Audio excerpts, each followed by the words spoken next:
예배 가운데 주시는 하나님의 말씀은 고린도후서 4장 16절에서 18절까지의 말씀입니다.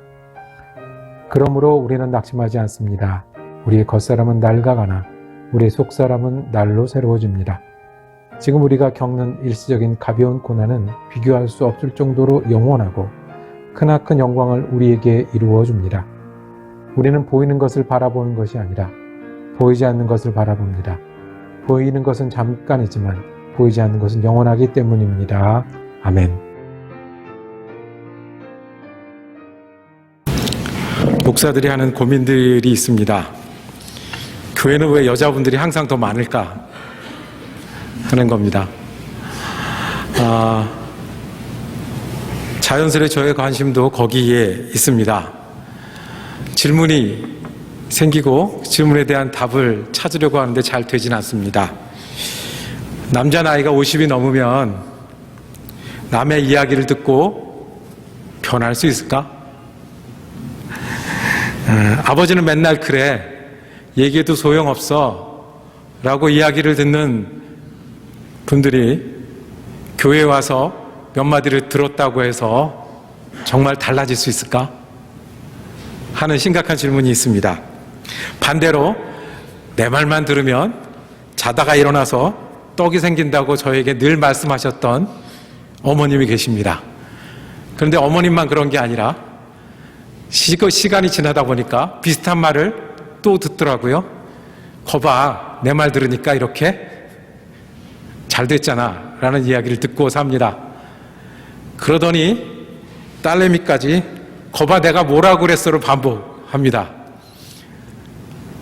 아주머니들도 변할 수 있을까요? 서로 우리는 변하지 않는 모습들을 보면서 서로 변해낸다고 얘기만 하고 있는 것은 아닐까요? 그렇게 50년, 60년을 살면 정말 우리가 달라질 수 있는 힘이 있을까요?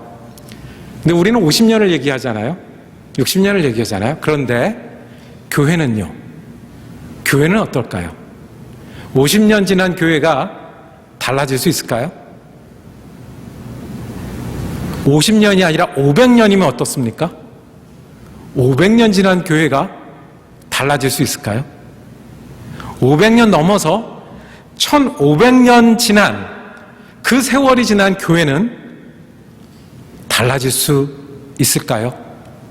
그 교회가 달라진 사건이 있었는데 그것이 1500년대에 시작한 종교개혁 운동이라고 부릅니다. 그 사건들은, 그 기간은 우리에게 말하기를 1500년 된 교회도 달라질 수 있으니 50년 된 교회, 50년 된 사람은 얼마든지 주의 이름으로 변할 수 있다고 지금까지 이야기합니다. 오늘은 종교개혁 주일입니다. 우리는 종교개혁의 열매로 개신교회에 모여 있습니다. 종교개혁 주일을 맞이하면서 우리가 생각해야 할 중요한 질문, 나는 달라져서 더 잘 믿는 사람이 될 수 있을까? 하는 겁니다. 더 잘 믿는 사람이 될 수 있을까? 변할 수 있을까? 혹시 우리들 중에 그냥 이만하면 됐지, 나 정도면 됐지, 이제까지 이렇게 지내왔는데 라고 생각하는 마음이 있다고 해도 그래도 한편에 성경에서 달라질 수가 있다고 하면 나도 달라지는 믿음, 달라지는 삶을 어떻게 할 수 있을까? 이 귀한 질문을 다시 되새겨보는 날이 종교개혁 기념일입니다. 오늘 말씀을 다시 한번 읽겠습니다. 16절에 그러므로 우리가 낙심하지 아니하노니 우리의 겉사람은 낡아지나 우리의 속사람은 날로 새로워지도다 말씀하십니다. 믿으십니까? 날은 낡아지는 걸 어떻게 할까요? 한번 상상해 보면 고린도 전후서를 바울 선생님이 쓰시면서 거울을 보셨습니다. 거울을 봤는데 머리카락을 보니까 흰머리가 더 늘었을 거예요. 흰머리뿐만 아니라 머리도 듬성듬성 빠졌을 거예요. 나는 낡아지고 있구나. 피부 색깔도 옛날 같지 않았을 거예요. 분명히 옛날에는 볼이 이쪽에 붙어 있었던 것 같은데 거울을 볼수록 볼이 자꾸 내려오는 거예요. 어떡하죠? 나는 낡아지고 있구나. 거울을 보면 볼수록 내 모습은 낡아지고 있는 것을 볼 수밖에 없었을 거예요. 왜 이렇게 낡아졌지? 마저 그때 죽을 뻔했어. 마저 그때 박해받았어. 마저 그때 쓰러진 적도 있어. 지금 그 상처가 여기도 있어. 그리고 내가 죽는구나라고 생각했던 그런 어려움도 있어. 그러니 거울에 보는 내 모습이 이렇게 낡아질 수밖에 없지. 그릇으로 따지면 금그릇, 은그릇이 아니라 지금은 질그릇과 같지 라고 고백할 그때였습니다. 그런데 바울은 믿음으로 고백을 합니다. 그래, 나는 점점 낡아지는데 시간이 가고 10년 전과 20년과 다른데 좋아지는 게 아니라 점점 낡아지는데 질그릇과 같이 되어가는데 상처 많은 깨지기 쉬운 그 질그릇도 점점 변해가는데 내 안에는 점점 더 젊어가는 속사람이 있다고 고백합니다. 날마다 어쩌다가 무슨 사건이 아니라 날마다 겉사람은 낡아지고 겉사람은 상처가 생기고 겉사람은 피부가 늘어지지만 내 속에 계신 그리스도로 말미암아 내 속사람은 날마다 새로워진다라고 말씀합니다. 보이는 게 전부가 아니라 보이면 나는 우리 아버지 언제 돌아가셨지? 하면서 내 나이를 헤아려야 되고 보이면 내 근력이 얼마나 남아있지? 생각해야 되지만 안 보이는 시간까지 합하면 100년 인생 중에 50을 살고 60 사는 게 아니라 1000년, 2000년, 5000년 영원한 인생 중에 이제 겨우 50을 살고 60을 살고 70을 살고 앞으로 수백 배, 수천 배를 더 살 그 예수로 사는 속사람이 내 속에서는 날마다 새롭게 된다고 고백합니다. 이 고백이 오늘 종교개혁, 믿음을 새롭게 했던 그 기념주의를 맞이해서 여러분과 저의 고백이 되기를 간절히 소망합니다. 1517년이었다고 합니다. 비텐베르크라고 하는 독일의 작은 도시에 마르틴 루터라고 하는 성경학자, 성경 교수가 교회 문 밖에 자기의 논제를 쭉 써서 게시판에 붙이듯 붙였다고 합니다. 급박한 사건이 있었거든요. 뭐냐면 이 비텐베르크라는 성에 천주교 신부가 오는데 이 신부는 무엇을 하는 신부냐면 면죄부를 파는 신부예요. 이 면죄부는 뭐냐면 헌금을 해서 면죄부를 사면 네 죄가 사해진다는 거예요. 헌금을 해서 면죄부를 사면 네 죄뿐만 아니라 네 부모, 할머니, 할아버지가 지금 천국에 못 가서 고생을 하고 있는데 너의 그 신앙심, 면죄부를 사는 돈으로 변한 그 신앙심이 그 고생하고 있는 이미 이 땅을 떠난 그분들을 천국 가까이 보낼 수 있다라고 하는 겁니다. 그 당시 사람들은 정말로 그것을 믿었습니다. 그래서 면죄부를 사려고 동전을 넣는 소리가 떨어질 때 아멘 하고 외치면서 내가 어떻게 됐다? 죄를 사하고 하나님 나라에 더 가까이 갔다고 믿었어요. 이거를 두고만 볼 수 없었어요. 그래서 성경학자였던 마르틴 루터는 반박문을 붙였습니다. 반박문의 내용은 간단합니다. 면죄부 틀렸다. 교황은 죄를 사할 권리가 없다. 62조에 이렇게 말씀합니다. 그러면 어떻게 되느냐? 95개 반박 글 중에 62조에 교회의 참된 보안은 하나님의 영광과 은총의 거룩한 복음이다. 교회는 복음 때문에 귀한 거지 면죄부를 팔아서 교황이 있어서 귀한 게 아니라고 했습니다. 이 목소리가 퍼져나갔습니다. 제일 먼저는 동료 비텐베르크 대학의 교수들이 동의했고 주변 사람들이 동의했고 다른 도시로 퍼져나갔고 독일을 움직였고 스위스에 이렇게 퍼져나가서 오늘 우리에게까지 내려왔습니다. 이 사건을 오늘 우리의 사건으로 되새기기를 원합니다. 우리의 마음은, 우리의 믿음은 우리가 믿고 사는 것은, 우리 교회는 그러면 어떻게 새로워질 수 있겠습니까? 이 마르틴 루터와 종교 개혁자들이 목숨을 걸고 외쳤던 그 원리를 되새기길 원합니다. 첫 번째는 오직 은혜입니다. 한번 하실까요? 오직 은혜. 종교개혁의 첫 번째 원리, 오직 은혜입니다. 왜냐하면 다른 복음은 필요 없다는 거예요. 다른 이야기는 뒤에 와야 된다는 거예요. 제일 중요한 거, 하나님은 은혜시라는 거예요. 하나님 은혜 주셔서 우리가 구원 받는다는 거예요. 예수가 왜 오셨어요? 은혜로 왔어요. 예수가 왜 죽으셨어요? 은혜로 죽으셨어요. 예수가 왜 부활하셨어요? 은혜로 부활하셨어요.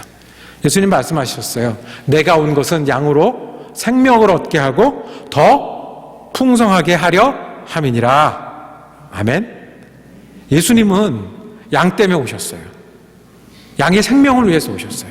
양의 생명을 풍성하기 위해 하셔서 오셨어요. 이거를 우리가 은혜라고 해요. 내가 온 것은 많은 사람에게 내 생명을 대속물로 주려 온 것이다라고. 은혜를 문구에만 두신 게 아니고, 율법에만 두신 게 아니고, 어떤 사건에만 두신 게 아니고 실제로 오셨어요. 그래서 예수는 우리에게 은혜가 되었어요. 항상 드리는 말씀이시지만 일에서 얻는 것은 임금이에요. 은혜가 아니에요. 공부에서 합격해요. 당첨되면 행운이에요. 예수는 우리가 하는 게 아니라, 우리가 일하는 게 아니라, 우리가 결정하는 게 아니라 우리에게 오셔서 은혜가 되셨어요. 왜요? 우리가 다 이해할 수 없는데 우리를 사랑하신답니다. 왜요? 우리가 다 이해할 수 없는데 내게 생명을 주기 위해 예수가 죽으셨답니다. 그걸 뭐라고 그런다고요? 은혜야. 오늘 읽은 성경 중에 아주 좋은 표현이 하나 있습니다. 그러므로 우리가 낙심하지 아니하노니, 이걸 영어 성경에는 헬라어로 어떻게 번역했냐면 lose heart, lose our heart, 마음을 잃어버리는 거예요. 어떤 게요? 그거 안 믿어지는데 그게 되겠어? 나 같은 사람한테? 은혜는 안 보이잖아. 보여야지. 나를 감동시켜야 되나. 마음을 잃어버리지 말라고, 낙심하지 말라고 말씀합니다. 교회의 은혜에 맞지만 교황은 있어야 된다고, 추기경은 있어야 된다고, 면죄부도 필요하지 않느냐고, 낙심하지 말라고, 너의 마음을 잃어버리지 말라고 말씀합니다. 은혜 맞지만 그래도 내가 이 정도는 해야 되지 않겠어? 이 정도는 하고 살아야 은혜 받은 사람이라고 할 수 있지 않겠어? 낙심하지 말라고 말합니다.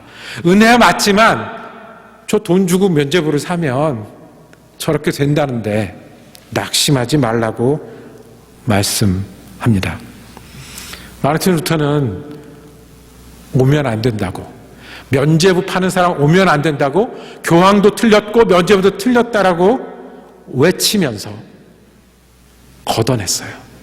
낙심하는 것, 믿기 어려운 것, 내가 보탠 것, 내가 오해한 것, 면죄부도 만들고 교황도 만들고 이 정도는 필요하지 않겠나라고 막 보탰는데, 그래서 은혜가 은혜답지 못하게 되고 은혜를 제대로 볼 수도, 은혜를 믿기도 어렵게 만들어놓은 그것들을 다시 돌아가게 하는 것이 종교 개혁이었습니다. 새로워지는 일 어떻게 가능한 줄 아십니까? 오직 은혜인 것을 믿으시길 바랍니다. 어제보다 내가 오늘 더 잘 믿는 일 가능할까요? 오직 은혜를 믿으시길 바랍니다. 내가 마음이 잃어버려서 낙심돼서 보이는 것에, 세상에, 내 주장에, 내 욕심에 여러 가지가 많이 붙어 있는데 이걸 다시 어떻게 새롭게 할까요? 오직 은혜로 돌아가셔야 합니다. 여러분들 금 아시죠? 예, 금, 노란 금, 귀한 보석입니다.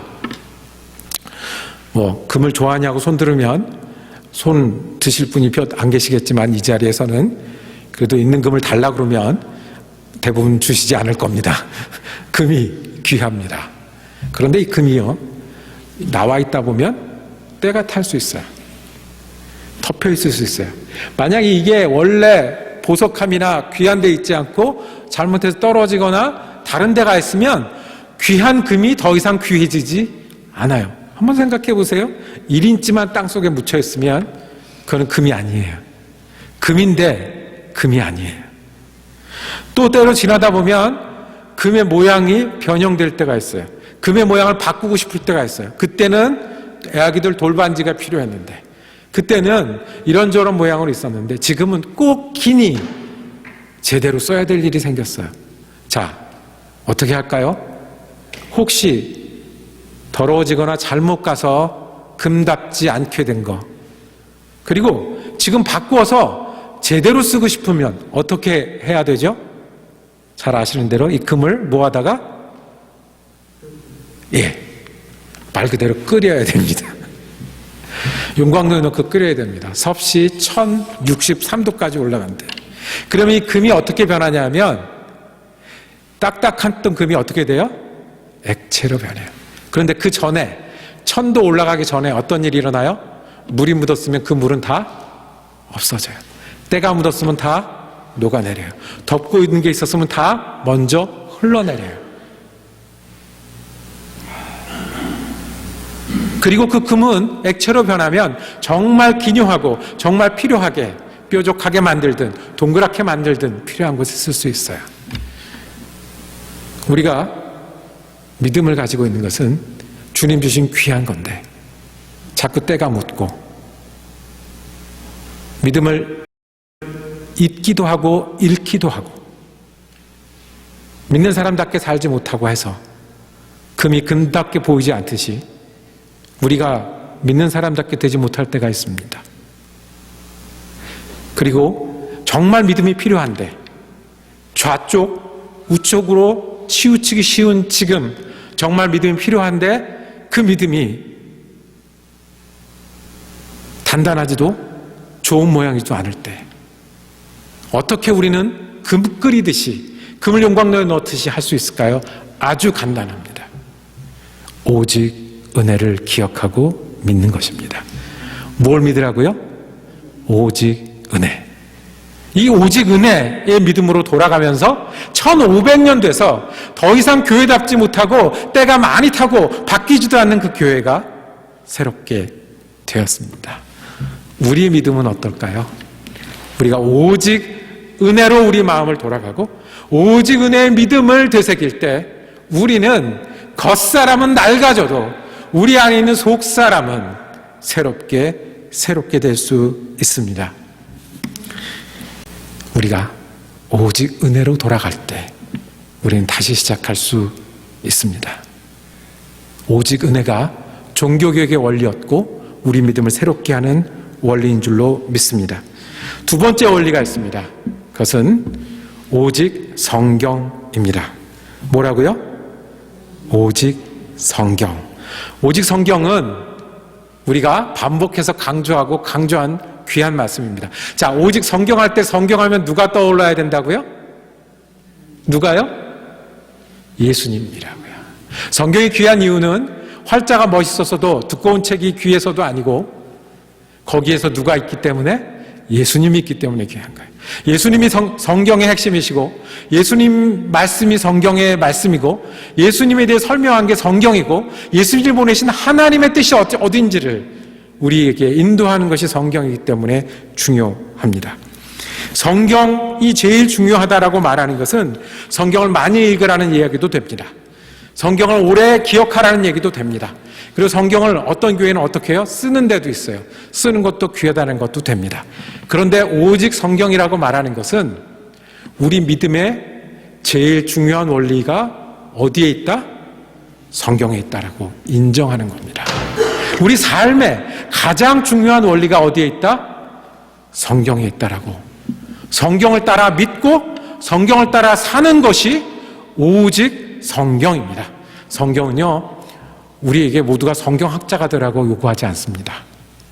성경은요, 우리 모두가 성경의 어느 구절 그걸 이해 못하면 우리가 믿고 사는데 장애가 있는 것처럼 된다고 얘기하지 않습니다. 성경은 굉장히 우리에게 쉽게 다가옵니다. 왜냐하면 하나님 우리에게 말씀하고 싶어 하시기 때문에 그렇습니다. 오히려 너무 단순하고 명쾌해서 우리가 이거 맞아 할 정도입니다. 오직 성경이라는 원리는 나보다 성경 말씀이 맞다. 아멘 하는 거예요. 오직 성경이라는 원리는 세상이 가르쳐준 것보다 성경이 가르쳐준 것이 맞다. 아멘 하는 거예요. 오직 성경이라고 원리는 내가 채우고 싶은 욕심과 원하는 게 있는데 성경이 이거를 가야 된다라고 목적을 주실 때 아멘 하는 거예요. 오직 성경이라는 원리는 내가 계산하면 이렇게 되고 저렇게 되고 내가 싫다 좋다 말할 수 있을 때 성경이 이것이라고 말할 때 먼저 아멘 하는 거예요. 이 원리가 믿음과 삶에 성경이 제일 먼저 우리의 아멘이 되는 것이 오직 성경의 원리입니다. 이것을 종교개혁자들이 얘기했어요. 나를 따르라 한마디에 따랐던 제자들처럼 예수님을 따르는 사람으로 사는 거예요. 몇 구절을 외우느냐가 아니고요. 마음이 가난해야 된다. 심령이 가난해야 된다. 그러면 복이 있다는 것을 정말 믿는 거예요. 내가 하나님 없어서 하나님 때문에 가난하니 하나님이 채우시겠구나 하는 걸 믿는 것이 오직 성경이에요. 부활이요 생명이라고 하셨으니 이 땅에 사는 게 전부가 아니라 부활이요 생명이라고 하셨으니 그 소망을 내 소망으로 믿는 것이 오직 성경이에요. 낙심하지 말고, 오늘 말씀처럼 낙심하지 말고 내 안에 있는 예수님 때문에 날마다 새로워질 수 있다는 것이 믿는 것이 오직 성경이에요. 그래서 종교개혁자들은 오직 성경, 오직 성경, 오직 성경을 오고 오는 세대에 유산으로 남겨주셨어요. 그래서 오늘까지 우리가 오직 성경 하고 믿고 사는 일입니다. 마르틴 루터가 생명의 위협을 느꼈어요. 황제도 루터를 잡으려고 해요. 교황도 루터를 잡으려고 해요. 도망했어요. 숨었어요. 아무도 알지 못하는 조그만 성에 꼭대기에 들어가 숨었다고 했습니다. 바르트부르크라는 거하고 하는 잘 알려지지 않은 그 조그만 섭의 첨탑에 아무도 주목을 끌지도 않고 거기에 있는지도 모르는 그곳에 숨어 있었습니다. 2년 넘게 3년 가까이 숨어 있으면서 무슨 일을 했을까요? 성경을 독일어로 번역했어요. 성경 말씀을 원래 라틴어로 돼서 그때 미사에서는 앞에서 신부님이 라틴어 성경을 몇 번 읽고 많은 그 성경을 볼 수 있도록, 들을 수 있도록, 전할 수 있도록, 그리고 전하는 걸 듣고 오직 성경으로 믿고 살 수 있도록 자기 말로 번역했어요. 그 당시에 성경을 히브리어, 헬라어, 라틴어 외에 성경 말씀이 있으면, 성경 말씀을 전하면, 성경 말씀을 쓰면 교회에 대한 반역이었어요. 교회에 대한 반역은 죽음까지도 갈 수 있는 거예요. 숨어서 그 일을 했어요. 전쟁이었고 투쟁이었고 정말로 개혁이었어요. 그래서 루터도 그랬고 스위스에서도 그랬고 프랑스에서도 그랬고 영국에서도 그랬고 성경을 번역하다 죽어간 많은 선배들이 있었지만 이제는 더 기다릴 수 없으니 성경을 번역하기 시작했어요. 이유는 오직 성경. 성경 말씀을 들어야 하고 믿어야 하고 따라야 하기에 그게 아멘하고 그 믿음으로 그 삶을 살아야 하기에 성경을 번역하는 것이 개혁이 되었어요. 오늘날에 똑같은 원리가 있습니다. 여러분 변하기를 원합니까? 더 나은 믿음을 가지기를 원합니까? 이대로 살다가 이대로 끝나는 믿음이 아니라 내가 정말 새로운 믿음을 가지고 예수를 따라 살기를 원합니까? 오직 성경의 원리를 붙드셔야 합니다. 성경에 아멘 하시고 아멘 한 다음에 생각하세요. 성경에 아멘 하시고 아멘 하신 다음에 계산하세요. 성경에 아멘 하시고 아멘 하신 다음에 일어나 뛰세요. 성경에 아멘 하시고 아멘 하신 다음에 내가 평생 이 성경을 붙들고 살겠다는 고백이 우리 고백이 되기를 원합니다. 우리의 믿음의 기준입니다. 우리의 삶의 목표입니다. 그 무엇보다 성경이 기준이요 목표입니다. 고백하는 것이 오직 성경입니다. 하나님, 종교개혁 기념주의를 맞아 우리가 새롭게 되는 믿음을 다시 돌아보게 하심을 감사합니다. 오직 은혜를 믿음으로 날마다 새롭게 되는 그리스도인 되게 하여 주옵소서. 오직 성경을 믿음과 삶의 목표와 기준으로 삼고 사는 그리스도인 되게 하여 주옵소서. 우리를 새롭게 하시는 예수 그리스도 이름으로 기도드립니다. 아멘.